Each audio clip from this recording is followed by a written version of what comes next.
Hi all, welcome to Jim's Orbit. I'm Malika. So we have completed our chapter carbon and its compounds. So in this session हम कुछ MCQs discuss करेंगे based on our previous videos of this chapter. So let's start.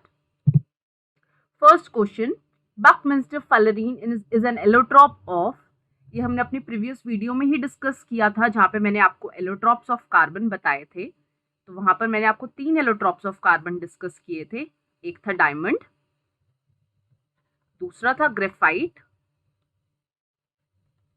और तीसरा था Buckminster फलरीन. यही 3 allotrope discuss किए थे और ये तीनों एलोट्रॉप किसके थे? कार्बन के, है ना. ऑप्शंस क्या हैं? A sulphur, B phosphorus, C carbon, D fluorine. तो करेक्ट ऑप्शन क्या हो गया आपके पास? C carbon. Buckminster fullerene is an allotrope of carbon. Clear? You can take a screenshot if you want. Moving on to the next question. Butane has molecular formula C4H10. It has A 13 covalent bonds, 10 covalent bonds, 17 covalent bonds and D 12 covalent bonds. हमको बताना है कि butane में कितने covalent bonds present होते हैं. सबसे पहले तो चलो ब्यूटेन का स्ट्रक्चर ड्रॉ करते हैं. कितने कार्बन एटम्स हैं? 4 कार्बन एटम्स बना लो. हाइड्रोजन है 10.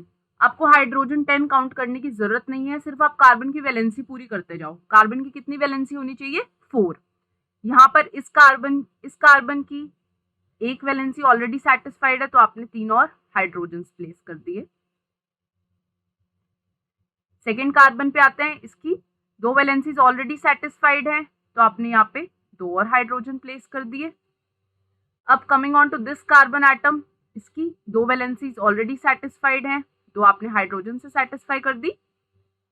लास्ट कार्बन एटम में सेम एक वैलेंसी सेटिस्फाइड है तो 3 आपने हाइड्रोजन प्लेस कर दी. अब कैसे पता चलेगा कितने कोवेलेंट बॉन्ड है? जितने बॉन्ड्स बने हैं उनको काउंट कर लो.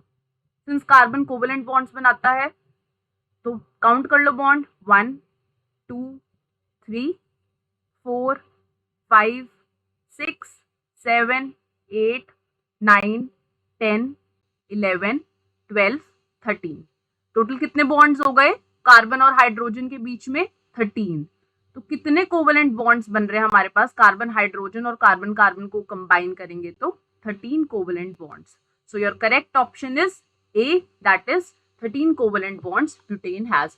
कोई भी क्वेश्चन आता है पहले उसका स्ट्रक्चर ड्रॉ करो और बस फिर उसके जो बॉन्ड्स हैं उनको काउंट कर लो. कार्बन कार्बन में कितने हैं, कार्बन हाइड्रोजन में कितने हैं, उतना नंबर ऑफ बॉन्ड्स आपके पास आंसर आ जाएगा.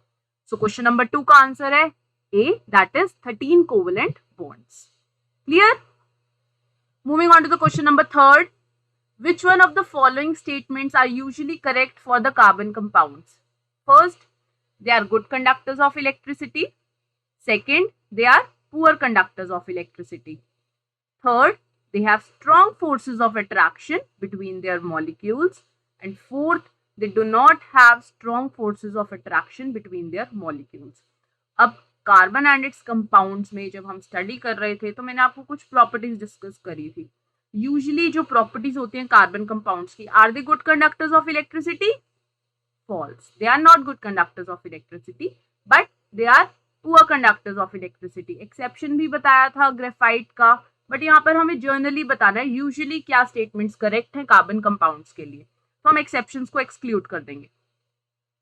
Then they have strong forces of attraction between the molecules. ये भी false हो गया क्योंकि उनके बीच में कोवेलेंट बॉन्ड होता है जो इतना स्ट्रॉन्ग नहीं होता है एज कंपेयर्ड टू जो आपके पास आयनिक बॉन्ड्स होते हैं. तो फोर्थ स्टेटमेंट क्या है आपके पास? They do not have strong forces of attraction. ये स्टेटमेंट हो गया करेक्ट. तो out of the given 4 statements आपके पास कौन सी 2 स्टेटमेंट्स करेक्ट हैं? Second and fourth. तो सेकेंड एंड फोर्थ से रिलेटेड कोई ऑप्शन है यहाँ पर?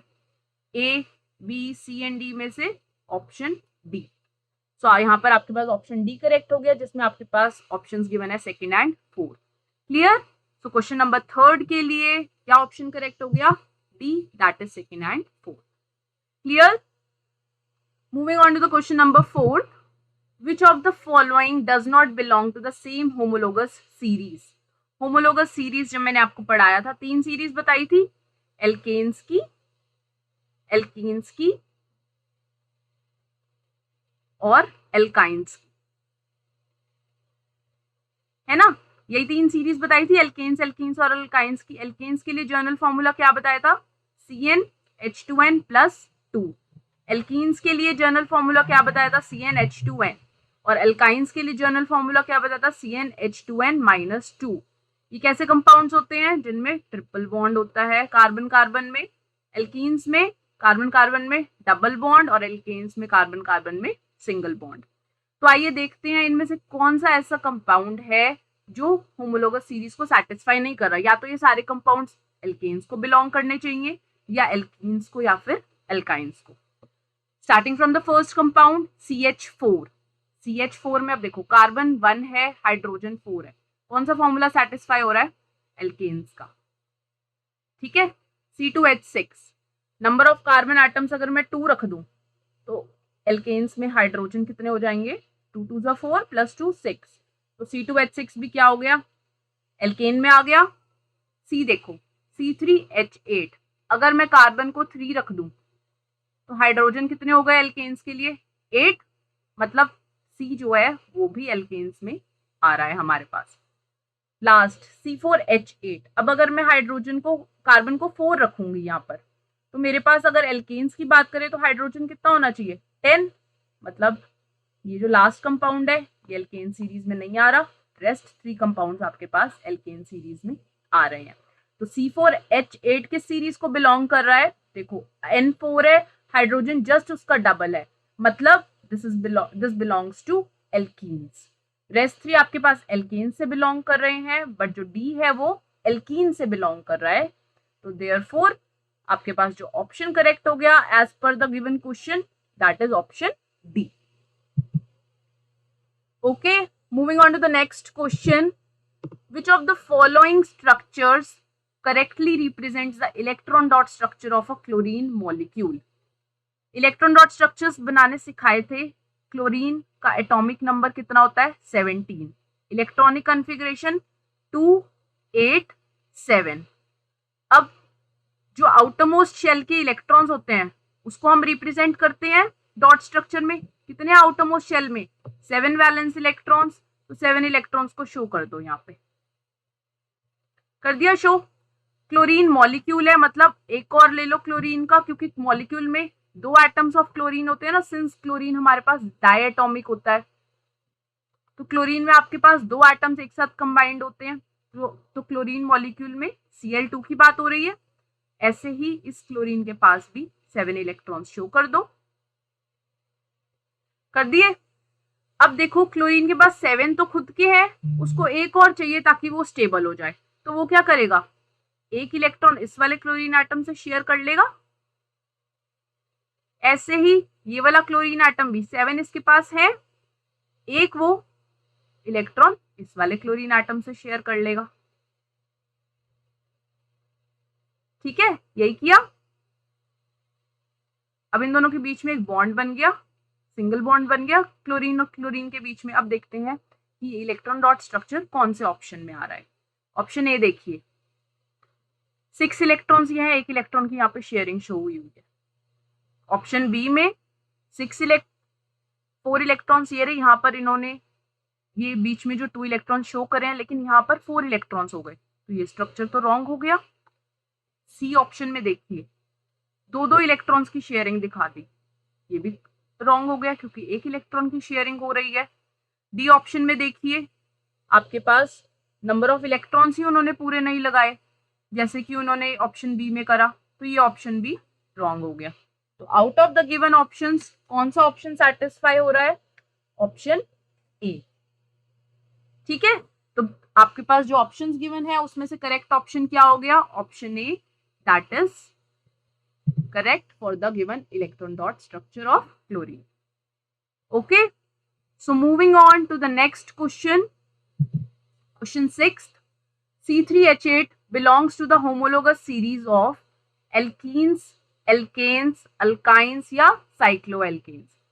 C3H8, अब आपको ये कंपाउंड गिवन है, इसको आप ऐसे क्वेश्चंस आप कैसे करोगे, एकदम से आपको नहीं समझ में आएगा कि कैसे हम इसको जानेंगे कि भाई एल्केन से बिलोंग करता है, एल्कीन से या अल्काइन से। जर्नल फॉर्मूला से कंपेयर करके देखो, यहाँ पर C3H8 है, N क्या है कार्बन के लिए 3 है। अब अगर मैं N को 3 पुट करती हूँ, एल्केन से स्टार्ट करना, जर्नल फॉर्मूला क्या होता है एल्केन के लिए CnH2n + 2। अगर N में 3 रखती हूँ यहाँ पे, मेरे पास H कितना आ गया 8 आ गया। मतलब जो ये कंपाउंड है C3H8 कौन सी क्लास को बिलोंग कर रहा है, एल्केन्स को। तो बाकी ऑप्शंस रूल आउट हो गए। सो फॉर क्वेश्चन नंबर 6 आपके पास करेक्ट ऑप्शन क्या हो गया, एल्केन्स। अगर यहीं पे आपको C3H6 दिया होता तो वो हो जाता एल्कीन्स को बिलोंग करता, C3H4 दिया होता तो वो एल्काइंस को बिलोंग करता, यही होता ना। सो इसलिए your correct option comes out to be B, that is alkanes.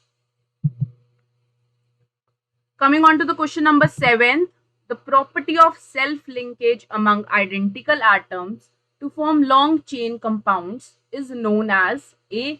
catenation, B. isomerization, C.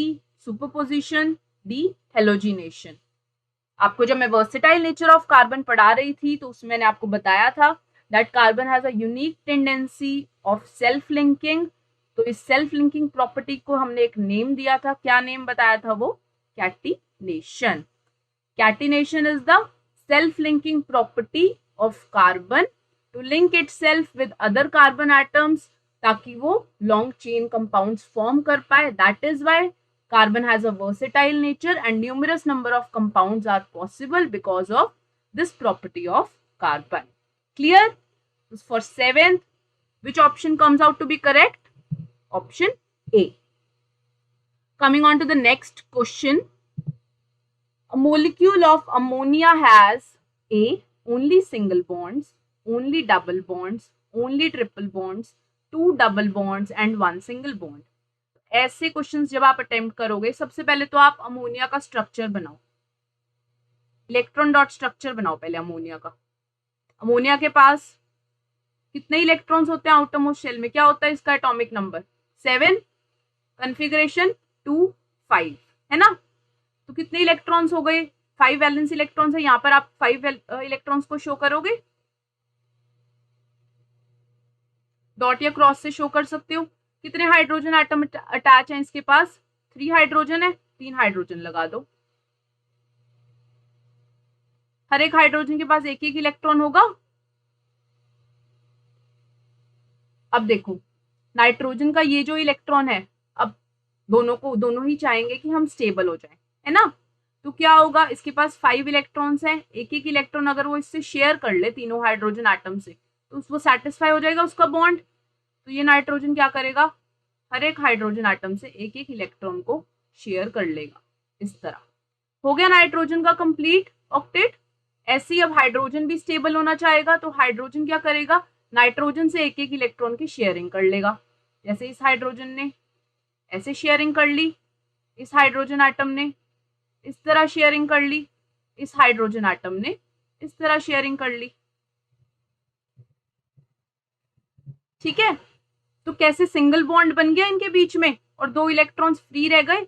अगर स्ट्रक्चर को मैं ड्रॉ करूं तो कुछ इस टाइप का स्ट्रक्चर बन गया और 2 इलेक्ट्रॉन्स यहाँ पर फ्री रह गए, ऐसे ही हुआ। तो अब देखो हर नाइट्रोजन एटम का हर हाइड्रोजन एटम के साथ सिंगल बॉन्ड बन रहा है, कोई डबल बॉन्ड नहीं है, कोई ट्रिपल बॉन्ड नहीं है। और ये जो 2 इलेक्ट्रॉन्स हैं इनको हम बोलते हैं lone pair of electrons. Lone pair of electrons क्या होते हैं, you will study in your higher classes. अभी के लिए आप ये देखिए कि किस टाइप का बॉन्ड बन रहा है, नाइट्रोजन और हाइड्रोजन के बीच में सिंगल बॉन्ड्स बन रहे हैं। मतलब जो ऑप्शंस गिवन है हमें उनमें से कौन सा ऑप्शन करेक्ट हो गया, that a molecule of ammonia has only single bond. So option A comes out to be the correct option. Moving on to question number 9. Which of the following statements about graphite and diamond is true? They have same crystal structure, they have same degree of hardness, they have same electrical conductivity, they can undergo same chemical reactions. अब जब मैं आपको पढ़ा रही थी graphite और diamond मैंने आपको ये बताया था ग्रेफाइट और डायमंड दोनों ही एलोट्रॉप्स हैं कार्बन के। तो एलोट्रॉप्स में क्या होगा, अब सिंस वो कार्बन के बने हैं तो वो सेम केमिकल रिएक्शंस शो करेंगे, केमिकल प्रॉपर्टीज उनकी सेम होंगी, but their physical properties will be different. Physical properties में मतलब solubility, strength, hardness, melting point, boiling point, वो सब अलग होगा since their structure is different. But since they are made up of carbon, दोनों ही कार्बन के बने हुए हैं, तो they will undergo the same chemical reaction, same chemical properties show करेंगे। तो इनमें से कौन सी स्टेटमेंट ट्रू है? सेम क्रिस्टल स्ट्रक्चर होता है? नहीं, दोनों का ही क्रिस्टल स्ट्रक्चर डिफरेंट होता है। They have same degree of hardness? नहीं, ये भी रॉन्ग हो गया, क्योंकि diamond is the hardest known substance and graphite तो लुब्रिकेंट की तरह यूज होता है, तो दोनों का हार्डनेस स्ट्रेंथ भी डिफरेंट है। They have the same electrical conductivity? ये भी फॉल्स। ग्रेफाइट कंडक्ट करता है इलेक्ट्रिसिटी, बट डायमंड कंडक्ट नहीं करता। सो कौन सा ऑप्शन बच गया? They can undergo same chemical reactions. This option is correct. So for question number 9 your correct option comes out to be D, that is they can undergo same chemical reactions. Coming on to question number 10, which of the following is the major constituent of liquefied petroleum gas, LPG? सबने सुना होगा LPG, तो इसके बारे में आपको एक basic idea होना चाहिए। सिंस आप कार्बन एंड इट्स कंपाउंड्स पढ़ रहे हो, तो आपको थोड़ा सा पता होना चाहिए कि कार्बन के कंपाउंड्स कहाँ कहाँ पर हम यूज कर सकते हैं। एल्केन सीरीज पढ़ी है हमने, मिथेन, इथेन, प्रोपेन, ब्यूटेन, तो उनमें से कौन सा कंपाउंड है जो एलपीजी में यूज होता है as the major constituent? So out of the 4 options, A methane, B ethane, C propane, D butane. Butane is the compound of carbon that is used as a major constituent for making of LPG. LPG में जो major constituent use होता है that is butane. So you should have a basic idea कि क्या components होते हैं, क्या constituents होते हैं LPG के. Clear? So for question number 10th, your correct answer is option D. Coming on to the next question, from which of the following substance pencil lead is formed? A. Charcoal, B. Wood, C. Lead, D. Graphite. Now, if you remember, while I was teaching you the allotropes of carbon, तो वहां पर मैंने आपको बताया था कि जो graphite होता है that leaves the black marks on the paper. Black marks छोड़ देता है पेपर पे, जिसकी वजह से ग्रेफाइट को हम यूज करते हैं फॉर मेकिंग पेंसिल लेड्स. याद आया? तो वहां से आपको इजीली क्लिक करना चाहिए. जब ऑप्शंस बिना देखे भी आपको समझ आ जाना चाहिए कि पेंसिल लेड गिवन है, means answer is graphite, because graphite is use for making pencil leads, क्योंकि वो ब्लैक मार्क्स छोड़ देता है पेपर पे. So for question number 11 the correct option comes out to be D, that is graphite.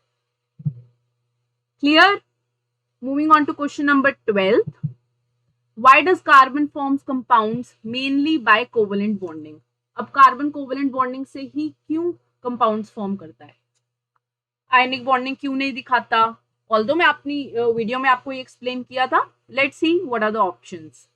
A, there are 4 electrons in the outermost shell of carbon.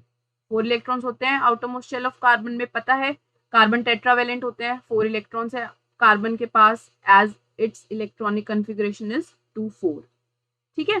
It requires large amount of energy to form C4+ और C4-, ये भी correct है. आपको बताया था carbon के टायनिक या anionic form में एग्जिस्ट नहीं कर पाता, क्योंकि सिंस दोनों ही केसेस में एग्जिस्ट करना उसके लिए पॉसिबल नहीं है. तो ये ऑप्शन भी करेक्ट है कि इसलिए कार्बन कंपाउंड्स कोवेलेंट होते हैं, क्योंकि वो आयंस नहीं बना पाता. It shares its valence electrons to complete its octet. This option is also correct, क्योंकि कार्बन अपने इलेक्ट्रॉन्स कंप्लीटली लूज नहीं कर पाता या कंप्लीटली गेन नहीं कर पाता किसी और एलिमेंट से, तो वो क्या करता है, इलेक्ट्रॉन्स की शेयरिंग करता है. इलेक्ट्रॉन्स की शेयरिंग करता है ताकि वो भी स्टेबल हो जाए, वो भी nearest noble gas configuration attain कर ले, है ना. तो इस वजह से कार्बन के जो कंपाउंड्स होते हैं वो मैक्सिमम कोवेलेंट बॉन्डिंग से फॉर्म होते हैं. So out of the given options, all the options are correct. So for question number 12, option D is the correct option, that is all of the above. Clear? Moving on to question number 13. The first member of the alkyne homologous series is propyne, ethyne, methane, ethane. Options देख के ही सबसे पहले तो आपको ये देखना है, अगर एल्काइन गिवन है आपके पास, सफिक्स क्या है, आइन, मतलब ट्रिपल बॉन्ड की बात हो रही है यहाँ पर, तो एन वाले कंपाउंड्स तो पहले ही रूल आउट कर दो, क्योंकि ये तो एल्केन्स को बिलोंग करते हैं। एल्केन्स मतलब सिंगल बॉन्ड कार्बन कार्बन में, तो ये दोनों ऑप्शन तो पहले ही रूल आउट हो गए। अब coming on to option A और बी, दोनों ही आपके पास एल्काइंस हैं। जनरल फॉर्मूला क्या बताया था एल्काइंस के लिए, CnH2n -2, यही बताया था। अब देखिए आप कि यहाँ पर आपको फर्स्ट कंपाउंड अगर मैं बात करूं तो प्रोपाइन और इथाइन दो ऑप्शंस गिवन है। जब मैं आपको पढ़ा रही थी आपको ये बताया था मिथाइन एग्जिस्ट नहीं करता है ना। अगर मैं n को अब 2 पुट करती हूँ, n को 2 पुट करने से H कितना हो जाएगा, H भी 2 आ जाएगा। ये क्या कंपाउंड हो गया, इथाइन। इथाइन के लिए कार्बन मतलब 2, आइन फॉर द ट्रिपल बॉन्ड, है ना। तो फर्स्ट कंपाउंड, फर्स्ट मेंबर जो है अल्काइन होमोलोगस सीरीज का, वो क्या है मेरे पास, इथाइन। इथाइन के बाद जो सेकेंड मेंबर होगा that will be propyne. Clear? So for question number 13 your correct option is B, that is ethyne. Coming on to the next question. In diamond, each carbon atom is bonded to 4 other carbon atoms to form, question में options क्या given है, a hexagonal array, a rigid 3-dimensional structure, C a structure in the shape of a football, and D a structure of a ring. अब चारों options में से देखिए, जब मैं आपको एलोट्रॉप्स ऑफ कार्बन पढ़ा रही थी तो आपको सब एलोट्रॉप्स का स्ट्रक्चर एक्सप्लेन किया था, है ना। अ हेक्सागोनल एरे, हेक्सागोनल शीट कौन से एलोट्रॉप में फॉर्म हो रही थी, ग्रेफाइट में, है ना। Coming on to the option C, B को अभी मैं स्किप कर रही हूँ। सी को देखिए, a structure in the shape of a football, ये किस में हो रहा था, फुलरीन में, right. A structure of ring, ऐसा कोई एलोट्रॉप नहीं आपको बताया था। बी देखिए, अ रिजिड 3-डायमेंशनल स्ट्रक्चर, आपको ये बताया था कि डायमंड में हर एक कार्बन एटम ज्वाइंट होता है covalently to 4 carbon atoms, thus giving it a 3-dimensional structure, explain किया था ना। मतलब डायमंड में हर एक कार्बन एटम्स 4 कार्बन एटम्स के साथ ज्वाइंट है टेट्राहेड्रल मैनर में, जिसकी वजह से वो इसको एक 3-डायमेंशनल स्ट्रक्चर प्रोवाइड करता है। So for question number 14 option B comes out to be the correct option. Clear? So that was all about the MCQs जो आपके important है from exam point of view. I hope you liked the video. Thank you